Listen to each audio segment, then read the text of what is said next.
What's up, and welcome to my Get Ready With Me while we talk about how I have finally lost weight. And just so y'all know, I am not going to say eat healthy and count calories. That's what you hear on every single one. You struggle mentally. I've been there. I know. I've tried everything for literally 10 years and I have never felt better. You might be watching this right now, or you might be watching this in 6 months because you saw I lost all the weight. And I feel so confident. Like, confident isn't even a word. It's like, I know I am losing all of the weight, all of it, because I'm so unstressed. It's just so easy for the first time. And I'm going to tell you guys how, don't worry. If you've never been to my channel before, hi, my name's Kaylee. You're a superstar now. Everyone here is a superstar. That's like our tagline, you know. That's our family. That's our fam name. Confident girls, superstars, you know. So my page is all about confidence in every single way. And obviously, as a girl, a lot of that comes with our freaking body image. We have so much freaking pressure on us. And I've struggled with my weight for so long. I blew up on TikTok and my channel's really been all about body positivity. But I always felt this like confusion in myself because, you know, I believe that no matter what size you are, you should love yourself, period. I understand that some people have medical conditions that don't allow them to lose weight. But for me, I knew that my weight and like the weight I was putting out to love and accept was also behind that an eating disorder, like binge eating, you know? And so for me, I always tried to share with my audience on TikTok, you know, I struggle with eating, but a lot of the videos that went viral were just me just loving my body, which was overweight. And it felt so confusing because it's like, I knew that I needed to fix something. And so anyways, let me tell you guys what has been working for me. Don't forget to like, comment, and subscribe, and let's get into it. I'm going to be telling you guys how I have lost weight while I get ready to go celebrate my parents' birthday with them. For me, what has been working is learning not to listen to other people. There's macros, there's this, there's that. There's no right answer. There's so many things you could do that could work. Just like in life, if you want to be successful, there's so many ways to be successful. You could be a successful entrepreneur. You could be a successful actor. So the number one thing is stop trying to do what other people do and start thinking about yourself. And people always told me this and I never got it. And so hopefully I can explain it now so you can get it and not have to wait to figure it out. Some people are balanced people. Some people are all or nothing people. Some people like plans. Some people like freedom. And so you have to figure out what style works for you. I know intuitive eating is one of several things that works.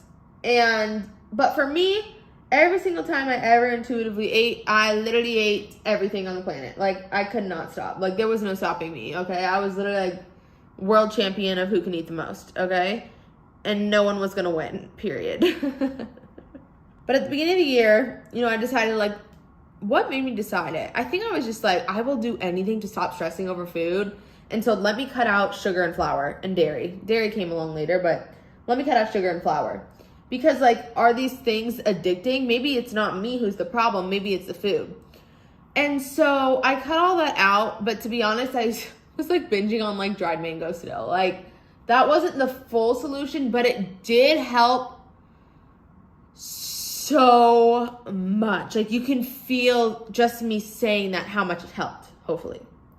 Literally helped so freaking much. Because even when I did overeat on oatmeal and dried mango, I didn't feel like crap like if I overate on pizza and cake.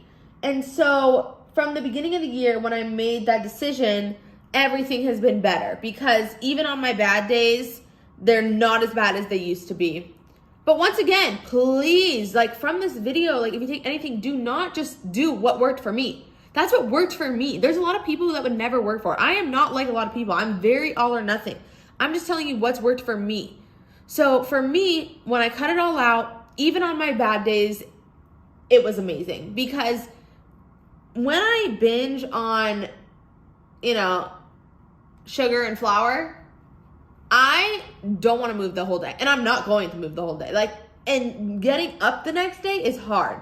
Like, literally, like, picking myself up takes so much effort. And so when I cut out shower and sugar, when I cut out sugar and flour, it took a lot off me that if I did mess up, I could go on a walk right after that. Whereas in the past, if I overate a quesadilla, I'm not going on a walk. And I hate myself. I feel like I'm being weighed down. Okay? So that was really big. That was the first thing I did. Now, the second thing I did is put myself in a better location. The place I moved to in New York, let me just let you guys know, I've lost all of my weight only one other time. And that time I also was never counting calories. I was never counting calories. I don't think calorie counting works, and I do not think it's maintainable. It's just like too much like pressure. I don't know. There's something about it I just don't believe in.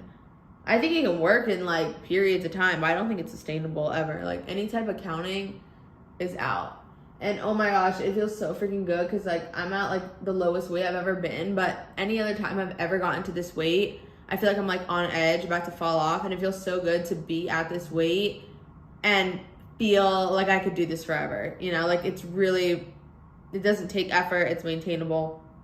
Anyway, so the only other time I lost weight, I wasn't counting calories, and I also was in a really great environment where the gym was literally steps away, and I lived above a Trader Joe's, and that just really worked well for me. And the time I've ever gained the most is when I'm at my parents' house.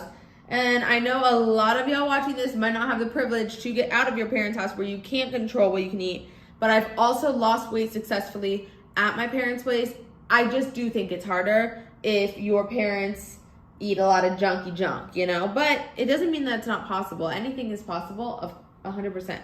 But if you have the privilege and the ability to move to a place where the gym is really close and you're really close to a health, Whole Foods, Trader Joe's, any type of grocery store, doesn't need to be a health store. That's really big too.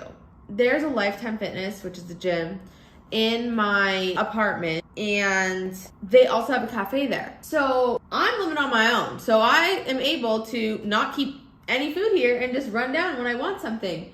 And that's another thing that works really, really well for me is that there's a health market across the street. I don't need to keep food here. I don't think that's really what has made the big difference. Is it? I think the number one biggest difference is not even being able to have sugar and flour. Because, for example, my parents and my siblings are in town, and normally there's food on the table and I'm grabbing it too.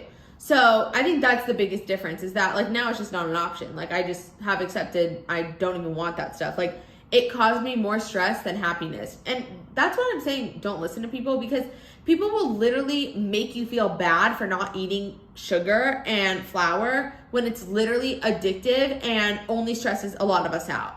There's a lot of us who do not find any enjoyment from a slice of pizza anymore, period. Like it's just not even enjoyable because it's always stressful.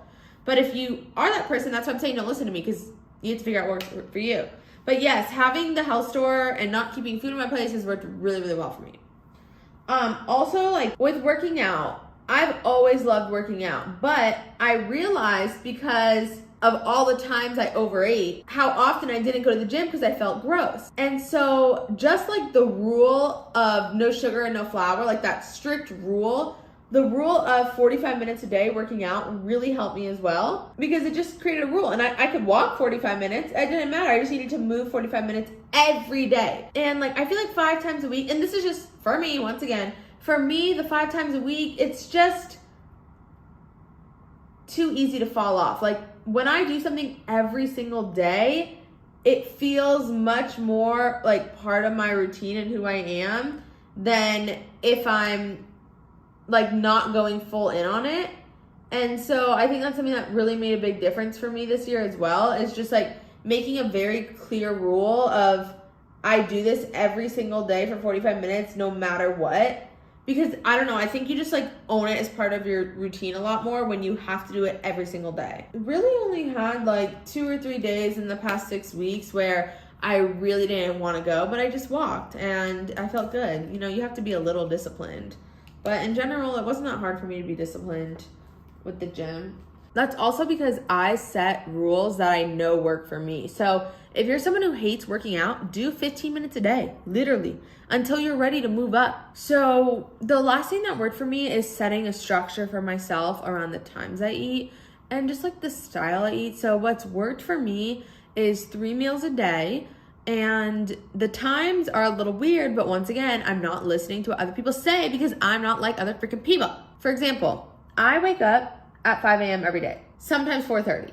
Naturally, I don't set the alarm. I just go to sleep really early and I put my phone away. But anyways, I eat my meals at normally 7 after I work out. That's my breakfast. 10 to 11 for lunch, but I will eat lunch at 10 a.m., which is not normal. But if you think about it, it's 2 hours earlier than what other people do. But I just always felt like embarrassed to eat earlier. But for me, once again, this is what makes me different is I have never been a nighttime eater. Like I've always binged during the daytime. I've never struggled like binging at night. And then for dinner, 2 to 3, I will eat my dinner and I won't eat until I go to sleep. I usually put my phone down at like 8 or 9. And that's what works for me. It's been working great. I just don't mind not eating at night. Like I know some people do that in the morning, like they won't eat till like noon or 1. And for me, I really like eating when I wake up, but I don't really care to eat at nighttime. I've never have. So that's what I mean by like learning yourself and like what works for you. Like I still have days where I struggle when like the schedule's off. It always kind of freaks me out a little bit. For example, my family's in town right now, and last night I wasn't sure if we were all going to dinner. And same with tonight, I'm like, I don't know if we're going to dinner or not. And I'm like, I don't want to go to dinner. Like, it just like throws me off and I like freak out. And I'm like, I'm still getting used to it.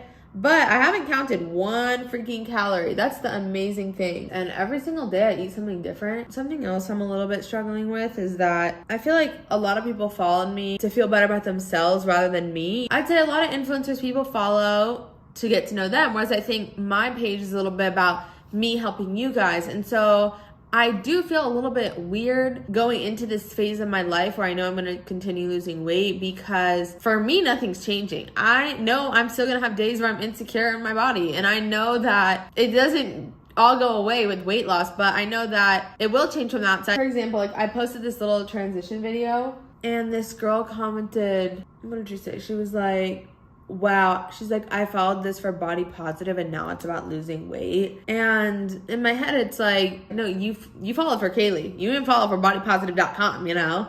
And I'll always be body positive, but a lot of people are going to make assumptions. Like, I'm not all about confidence and loving yourself still, and that bothers me. But I told myself last night, which I thought was a really good point, go me, that I have to look at comments like that, like hate comments, because hate comments don't bother me at all. But I think it's because I care about you guys and I want to help you guys, that when one of you guys are like, wow, like now you're not making me feel good about myself, that makes me sad, because I want to make everyone feel good about themselves while I go through this journey. And I actually think that there's going to be more people in a different way to be able to relate to me, because if I have lost all the weight and share my struggles, people think you lose all the weight and there's no struggles. So anyways, I love y'all the most because y'all actually sit here and listen to my YouTube videos and get to know me. You're not just staring at, you know, my body image content and not loving Kaylee too, which is sometimes how I feel. Like, it makes me happy. Like, literally every view on YouTube means a million views to me on TikTok, because you guys actually get to know me and you sit down and like you care about me, whereas I feel like on TikTok, no one really cares about me.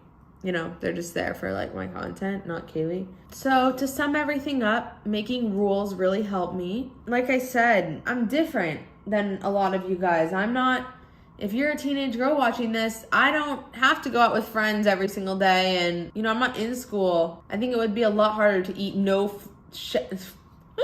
I think it would be a lot harder to eat no flour and no sugar if you had friend events and school events all the time. Maybe that's not even what you need to do. That's just what's worked for me. I'm not recommending this to you. I also was at a really bad place with food. Like, it had been 10 years of struggling and trying to balance things. Like, always the goal was to try and figure out a way to balance in pizza once a week and find that balance that everyone talks about. But ultimately for me, the balance that works for me is balancing food like sushi, not pizza. And I don't know if one day I'll incorporate it back in, because I've already been thinking about it. Like, if I want to try to start incorporating that stuff in, now that I've like found balance, but definitely not yet, but maybe in the future. Thank you guys for watching. Don't forget to like, comment, subscribe, and show me some love. Let me know any questions you have and how I can support you. I have struggled with eating for so long, and I'm not an expert, but this is just my experience, and I hope it helped you in some way. And comment below what works for you and what things have worked for you and what you've learned about yourself. Maybe you're a morning person, maybe you're a night owl, maybe you like really clear structure, maybe you don't. Maybe you like incorporating balance and maybe you don't. It's a journey and we're all in this together. I love you so much, and I will always be here to empower you and make you feel as good as I can about yourself. I love you so much, superstar. See you next time. Bye.